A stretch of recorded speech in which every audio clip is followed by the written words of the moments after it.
one of the things that I find funny is this. If you're upset with Drewski, you need to ask yourself what you're upset about. Because if you're not guilty of what he's describing, then you're good, right? It's really not about you. But if I see a lot of people taking up arms, and it's like, are you doing what he's showing? Is that why you're upset? Because you're showing yourself up as being guilty of what he's describing. And what are we talking about? The gospel is not supposed to be your moneymaker. Say that again. The gospel is not supposed to be your moneymaker. Now, hear this. There is a business aspect to any ministry. Jesus had somebody on his team, in his crew, who handled the money. Do you understand that? The Bible helps us that he had a purse, somebody who handled the purse.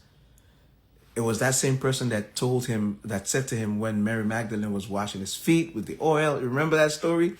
And I believe it would have been Matthew, I believe. No, my bad. The tax collector. Yeah, Matthew. He was one of them. But I believe, please correct me. I want to make sure. But one of the disciples was in charge of the accounts. And that disciple told Jesus when the lady was washing his feet with very expensive perfume. And he said, Lord, tell her to stop. We could sell the perfume and get money and we could feed the poor, do this and do that. And Jesus had to correct him, like, you got to understand what's happening, that this is worship. Don't interrupt her worship right now. And that's what I mean when I say there is a business aspect to every ministry. Jesus Christ sent his disciples to go find a donkey that was tied because he needed it. He had that spiritual power where he could send you to go pick something up, because the bottom line is there was a need. He needed a mode of transportation. He sent his boys, they picked one up. So if you're a pastor, you need a car, you need to get around. You know what I'm saying?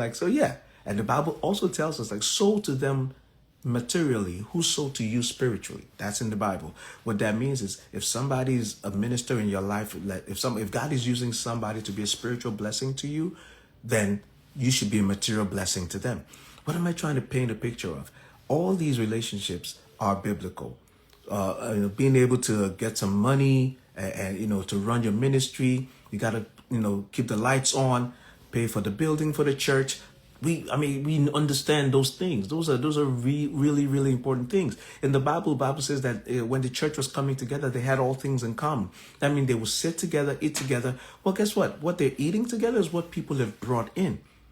So resources must be available for the work of God to go. So please do not be one of those people who just hates on ministers who are getting money, who are getting paid, or who are getting resources. It's part of the assignment.